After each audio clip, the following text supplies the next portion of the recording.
Assalamualaikum warahmatullahi wabarakatuh. Bagaimana kabarnya semuanya? Semoga selalu sehat. Nah, di sini Bu Titis akan memberi materi mengenai lipatan napkin. Tujuan pembelajarannya adalah siswa dapat memahami dan dapat melipat napkin dengan baik.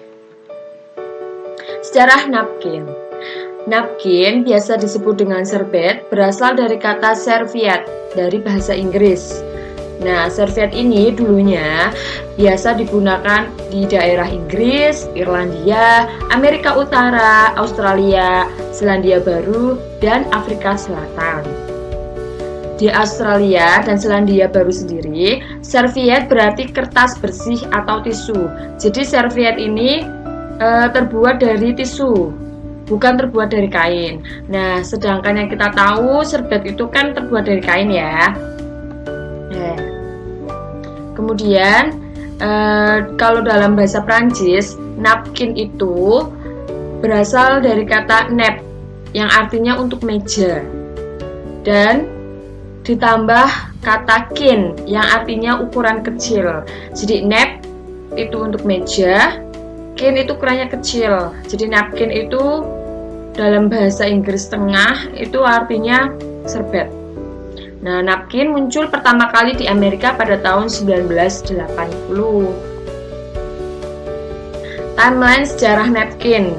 Nah, pada tahun 1384 sampai 1395 atau zaman Romawi kuno, napkin ini ada dua macam. Yang pertama adalah sudaria dan yang kedua adalah mapae. Sudaria ini ukurannya itu kecil dan dapat dimasukkan dalam saku. Sedangkan kalau mapae ukurannya itu besar dan diletakkan di tepi kursi. Nah, kalau kita lihat di restoran, napkin yang sering kita gunakan itu adalah napkin yang jenisnya mapae, yaitu yang ukurannya besar yang diletakkan di tepi kursi. Kemudian, pada abad pertengahan, napkin ini tidak dipakai lagi. Jadi sempat off, nggak ada yang pakai napkin untuk jamuan makan. Kemudian, pada tahun 1415 sampai 1475, napkin dipakai kembali dan sampai sekarang untuk berbagai jenis jamuan makan. Nah, kita masuk ke kriteria napkin. Di sini ada 5 kriteria. Yang pertama adalah ukurannya itu harus persegi. Bisa 45 x 45 atau 50 x 50. Nih. Kalau yang ini ya.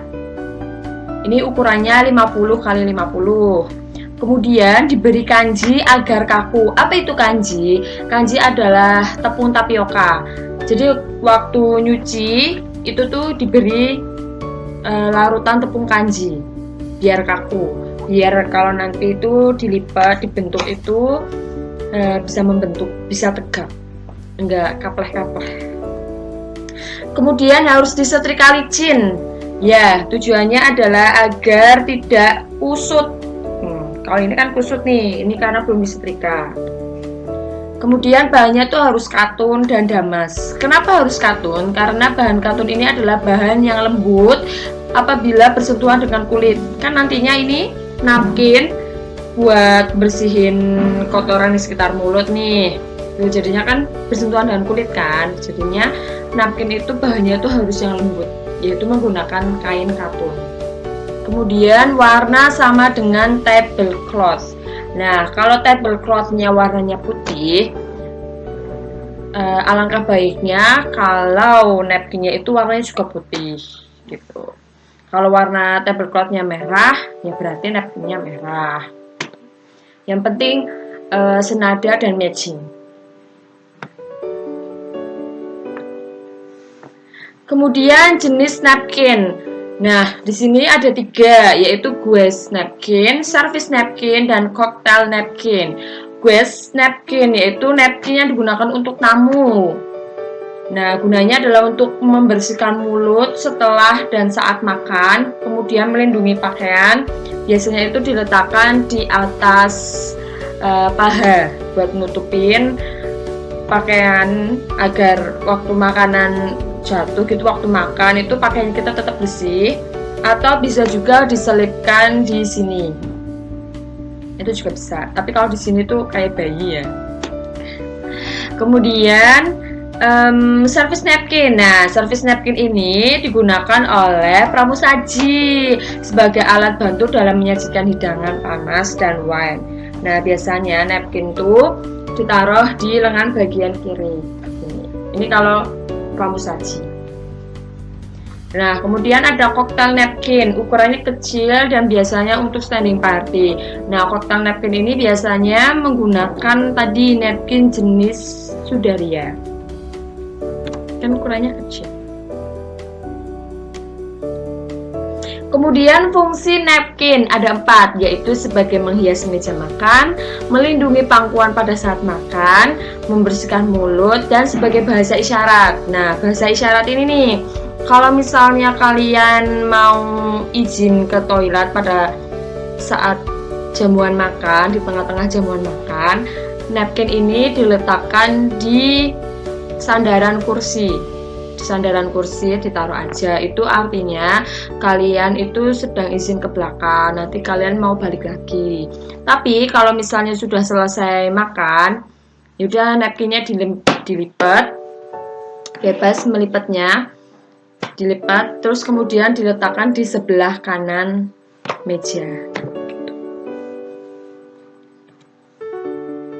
Nah, ini ada banyak sekali macam-macam bentuk lipatan napkin seperti piramid, the arrow atau anak panah, kemudian the bird of paradise, the diamond, the cone, the bishop's head, the standing fan, the crown.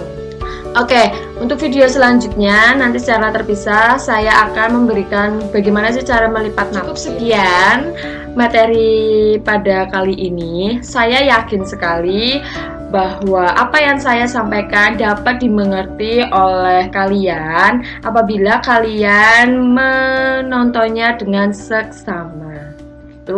Sampai ketemu di pembelajaran selanjutnya. Terima kasih.